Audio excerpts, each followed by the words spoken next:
ఇప్పుడు ప్రపంచ వ్యాప్తంగా భారతీయులు ప్రతి పండుగను మలబార్తో జరుపుకుంటారు. ఎందుకంటే మలబార్ అందిస్తుంది అద్భుతమైన అవకాశాన్ని. ఇది మీ పండుగలను మరింత ప్రత్యేకంగా చేస్తుంది. కాబట్టి ఇప్పుడు ఎక్కువ సేవింగ్, ఎక్కువ సంతోషాలు, ఎక్కువ సంబరాలు. ప్రతి పండుగకు మలబార్ గోల్డ్ అండ్ డైమండ్స్.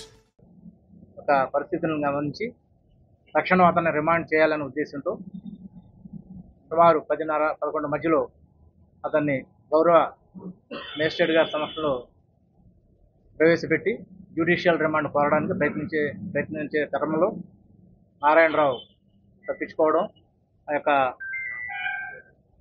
దారిలో ఉన్నటువంటి కోమటి చెరువులో దగ్గర నేచర్ కాల్స్ కని ఆగి అతను ఈ చేసిన నేరానికి సిగ్గుపడుతూనో లేకపోతే మరేదైనా కారణం చేతో చెరువులో దూకడం జరిగింది. తరువాత ఈరోజు మనం ప్రత్యేకమైన టీంని ఏర్పాటు చేసుకుని గజఈతగాళ్ళని, ఫైర్ సర్వీస్ వాళ్ళని తీసుకొని బాడీని ట్రేస్ చేసి బంధువులకి సమక్షంలో బయటికి తీసి ఇంక్వెస్ట్ నిమిత్తం హాస్పిటల్కి పంపుకోవడం అయింది. అయితే ఈ క్రమంలో నిన్నటి నుంచి వివిధ సోషల్ మీడియాలో గ్రూపుల్లో బాధితురాలు అయిన మైనర్ గర్ల్ని పదే పదే ఆవిడ యొక్క ఫోటోల్ని ఎగ్జిబిట్ చేస్తూ ప్రత్యేకంగా కొన్ని గ్రూపులు ఎటువంటి ప్రైవసీ కూడా మెయింటైన్ చేయకుండా ఆ అమ్మాయి విక్టిమ్ ఎవరైతే ఉన్నారో ఆ పాప ఆమెని మళ్ళీ రెండోసారి విక్టిమ్ చేసి రాష్ట్రం అంతా సోషల్ మీడియాలో ట్రోల్ చేశారు. ఇది చాలా దారుణమైన పరిస్థితి. ఎందుకంటే మీ అందరికీ తెలుసు, విక్టిమ్ని మనం డిస్క్లోజ్ చేయకూడదు. విక్టిమ్ని ఇప్పటికే వాళ్ళు బాధితులు, వాళ్ళు మరొకసారి బాధితులు చేసి హింసించకూడదు అన్నది చట్టంలో ఉంది. పోక్సో యాక్ట్ 20 నుంచి 24 సెక్షన్లు క్లియర్గా చెప్తున్నాయి. ఇటువంటి పరిస్థితులను ఈ యొక్క విక్టిమ్ కానీ ఈవెన్ మైనర్ గర్ల్ అయితే ఇంకా సెన్సిటివ్గా ఆ విషయాలు ఎక్కడ చెప్పకూడదు. అయినా కానీ కొంతమంది గ్రూపుల్లో విచ్చలవిడిగా ట్రోల్ చేశారు. కొన్ని గ్రూపులను ఇప్పటికే మేము ఐడెంటిఫై చేసాం. అది ఏదైతే నేరం జరిగిందో హంసవరం గ్రామం నుంచి ఇది స్టార్ట్ అయిన ఈ ట్రోల్ చేయడం. ఆల్రెడీ ఆ గ్రామంలో ఉన్న కొంతమంది నాయకుల్ని, మహిళా నాయకుల్ని ఐడెంటిఫై చేసాం. అదేవిధంగా టౌన్లో కొన్ని గ్రూపులు ఐడెంటిఫై చేసాం. దయచేసి వారికి మేము చెప్తున్న విజ్ఞప్తి ఏంటంటే ఈరోజు సాయంత్రం 5 గంటల లోపుగా ఏవైతే గ్రూపుల్లో ఫొటోస్ ఉన్నాయో మైనర్ గర్ల్ ఫోటోలు కానీ, అదేవిధంగా ఎవరైతే సస్పెక్ట్ ఉన్నాడో నారాయణరావు యొక్క కొడుకు ఫ్యామిలీని, వాళ్ళ మైనర్ పిల్లల్ని కూడా ట్రోల్ చేస్తున్నారు. అది కూడా చాలా దారుణమైన పరిస్థితి. నారాయణరావు సస్పెక్ట్, అంతవరకు మేము ముద్దాయిని పట్టుకున్నాం, అరెస్ట్ చేశాం. వాళ్ళ ఫ్యామిలీలో ఉన్న లేడీస్ని కూడా ట్రోల్ చేయడం అనేది దారుణమైన విషయం. అది కూడా ఇప్పుడు వాళ్ళు కూడా వచ్చి టౌన్ పోలీస్ స్టేషన్లో రిపోర్ట్ ఇస్తున్నారు. వాళ్ళని కూడా ఐడెంటిఫై చేసాం. ఇమీడియట్గా ఆ ఫోటోలు కూడా రిమూవ్ చేయాలని కోరుతున్నాం. లేని పక్షంలో సాయంత్రం 5 గంటల తర్వాత నుంచి అరెస్టులు మొదలు పెడతాం. పోక్సో యాక్ట్ 20 నుంచి 24 ఇది ఏదైతే పోక్సో చట్టం ప్రకారం శిక్షలు ఉన్నాయో అవే శిక్షలు వీళ్ళకి కూడా వర్తిస్తాయి. అదేవిధంగా ఐటీ యాక్ట్ సెక్షన్ 67 ప్రకారం కూడా వీరి మీద కేసులు నమోదు చేయడం జరుగుతుంది. ఎవరైనా సరే, ఏ గ్రూప్ అయినా కానీ, ఎవరైనా సరే, ఏ పార్టీ అయినా సరే ఈరోజు 5 తర్వాత అరెస్ట్ స్టార్ట్ చేస్తాం. దయచేసి మీకు ఈ ప్రత్యేకమైన ఈ ఉద్దేశంతోనే మిమ్మల్ని రిక్వెస్ట్ చేసి పిలిచాం. దయచేసి అంతా కమ్యూనికేట్ చేయండి. ఈ విషయంలోనే కాదు, ఏ విషయంలో కూడా విక్టిమ్స్ని ఎవరైనా కానీ, ఈవెన్ ప్రత్యేకంగా మహిళలు, మైనర్స్ అయితే చాలా ప్రైవసీ మెయింటైన్ చేయాలి. స్ట్రిక్ట్ ఇన్స్ట్రక్షన్స్ ఉంటాయి, అవి ఫాలో చేయాలి.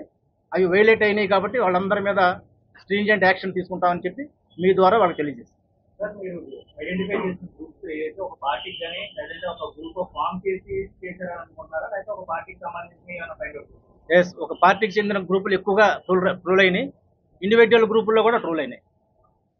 సో హంసవరం నుంచి వచ్చినటువంటి అక్కడ ఎవరైతే ఈ వీడియో తీసాడో అతను మంచి ఉద్దేశంతో తీశాడు, ఆ పిల్లల్ని సేవ్ చేద్దామని ఆ లోకల్లో స్కూల్ టీచర్కి ఇచ్చాడు. ఆ స్కూల్ టీచరు ఆ ఊరు పెద్దలకి ఎవరికో ఇచ్చాడు. అక్కడ వాళ్ళు విచ్చలవిడిగా పార్టీ గ్రూపులో ట్రోల్ చేశారు. అది చాలా అన్యాయమైన విషయం. అవన్నీ ఐడెంటిఫై అయ్యే వాళ్ళందరినీ అరెస్టులు చేస్తారు. డెఫినెట్గా కేసు పెడతారు. ఇంకోటి, నిన్న 5 గంటలకు అరెస్ట్ చేశారు కదా, సాయంత్రం 24 గంటల టైం ఉంది రాత్రి తీసుకుని. అదే చెప్పాను కదండి, మనకి ఇక్కడ టౌన్లో ఉన్నటువంటి సిచ్యువేషను, వాళ్ళ బంధువుల నుంచి ఉన్నట్టు కమోషను, వాళ్ళు అదర్ గ్రూపుల్లో ఉన్నటువంటి వాళ్ళు ప్రెషరు, టౌన్ కూడా ఫాలో అవ్వడం, అరెస్ట్ చేయడం, హైవే మీద ట్రాఫిక్ ఆపేయాలన్న స్థితికి వాళ్ళు వెళ్తున్నారు కాబట్టి, అంటే ఏ ఉద్దేశంతో చేశారో మాకు తెలియదు. మేము ముద్దాయినైతే అరెస్ట్ చేసాం. మీరు అన్నట్టుగా 24 గంటల్లో మాకు టైం ఉంది, మార్నింగ్ ప్రొడ్యూస్ చేద్దాం అనుకుంటాం.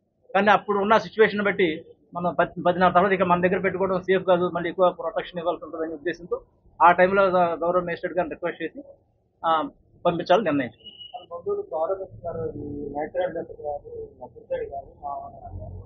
దాని మీద కూడా ఎంక్వైరీ ఉంటుంది కదా. అయితే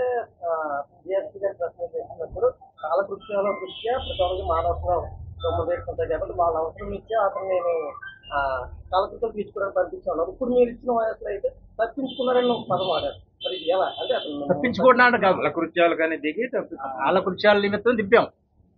ఇక్కడ మధ్యలో ఎందుకు ఆపుతారు? అక్కడ చెరువు ఉంది కాబట్టి, వాటర్ ఉంది కాబట్టి, అతను అదొక ఫండమెంటల్ ఇది కాబట్టి వాళ్ళకి ప్రాథమిక హక్కు. మనం నేచురల్ కల్స్ ఎలా చేయాలి, ఎలా చేశారు మా వాళ్ళు చేశారు. ప్రొటెక్షన్ గా ఉన్నారు.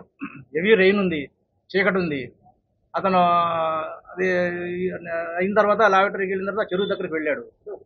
కేసులో ముద్దాయిగా ఉన్న అతను రిమాండ్ కూడా పనిచేసి మీరు సంబంధించిన పనిచేసే క్రమంలో మరి అది అంత అభద్రత ఏం లేదు, ఎస్కార్ట్ ఉంది. అభద్రత ఏం లేదు, ఎస్కార్ట్ ఉంది. కాకపోతే హ్యాండ్ కాదు అంత, అతను ఎస్కేప్ అయ్యే నేచర్ కాదు కాబట్టి హ్యాండ్ కప్స్ వేయకూడదు కాబట్టి వేయలేదు. అందులో నేచురల్ కాల్స్కి ఎలా చేయాలి కాబట్టి నేచర్ ఒకవేళ వేసినా తీయాలి. భద్రతగానే ఉంది. ఎస్ఐ గారు ఉన్నారు, 2 కానిస్టేబుల్స్ ఉన్నారు, డ్రైవర్ ఉన్నారు. జీబులోనే తీసుకెళ్తున్నారు.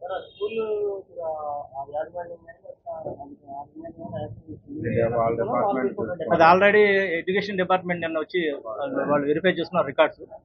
వాళ్ళు ల్యాబ్ చేస్తే ఏమైనా ఉంటే వాళ్ళు యాక్షన్ తీసుకుంటారు. మన వైపు అంతే. ఏమైంది అంటే అతను నోన్ పర్సన్ ఆ పాపకి తాతయ్య అని పిలుస్తుంది. ఆ పాపే లెటర్ రాసింది, మా తాతయ్య ఇచ్చారు నన్ను అలౌ చేయండి అని. దాని మీద అక్కడ ఉన్న ఇన్ఛార్జ్ ప్రిన్సిపల్ గారు ఇతను ఎవరంటే నువ్వు ఎవరంటే మా మనవరాలని చెప్పారు. ఎందుకంటే హాస్పిటల్లో ఇంజక్షన్ చేయించాలి, తన గతంలో మలేరియా ఫీవర్ వచ్చింది, కోర్స్ ఆఫ్ ఇంజక్షన్ ఉంది అని చెప్పాడు. దాని మీద అతను సంతకం తీసుకొని ఈ పాపని అడిగి వాళ్ళు ఎలా చేశారు. కాకపోతే అందులో వాళ్ళ ల్యాబ్స్ పేరెంట్స్ కన్సర్న్ తీసుకోలేదు అన్నది వాళ్ళకి బంధువుల అభియోగం. దాని మీద కన్సర్న్ డిపార్ట్మెంట్ యాక్షన్ తీసుకుంది. థ్యాంక్ యూ అండి. ఈ విషయం కొద్దిగా దయచేసి మీ ద్వారా అన్ని మానవత్వంతో అందరూ వ్యవహరించాలని మేము రిక్వెస్ట్ చేస్తాం. ముద్దాయిని విక్టిమ్ని మరొకసారి విక్టిమ్ చేసి వాళ్ళు మళ్ళీ ఎగైన్ మెంటల్ ఎగోనికి వెళ్ళి ఏదో మళ్ళీ అప్పుడు ఆ తల్లి నిన్న చాలా బాధపడుతుంది. ఏమన్నా మమ్మల్ని రోడ్డు మీద ఇచ్చారు, ఇప్పుడు మేము ఎలా బతకాలండి అని పాపం ఆ తల్లి పొద్దున్న సాయంత్రం ఏడుస్తారు. కాబట్టి దయచేసి అందరూ కూడా మానవత్వంతో వ్యవహరించి ఏదో వేరే ఉద్దేశాలతో గ్రూపులు పార్టీలు ఇవన్నీ కాకుండా మన బాధితుల్ని బాధితులాగానే చూడాలి తప్ప వాళ్ళని రోడ్డు మీదకి ఇచ్చి వాళ్ళ బ్రతుకుల్లో మనం పాడు చేయకూడదు అనేది మేము మా రిక్వెస్ట్. డెఫినెట్ గా ఆల్రెడీ ఇప్పుడు ఎవరైతే సస్పెక్ట్ ఉన్నారో వాళ్ళ ఇప్పుడు మీరు చూసారా ఇందాక అమ్మాయి కోడలు ఆ ఫోటోలు కూడా చూపించి మా పిల్లని నా మైనర్ పిల్లని కూడా ట్రోల్ చేస్తున్నారని ఇమీడియట్ గా రిపోర్ట్ ఇవ్వమని ఇప్పుడు వచ్చి రిపోర్ట్ ఇస్తుంది. ఆల్రెడీ ముద్దాయిలు పికప్ చేయడం స్టార్ట్ చేశాం. Right, thank you.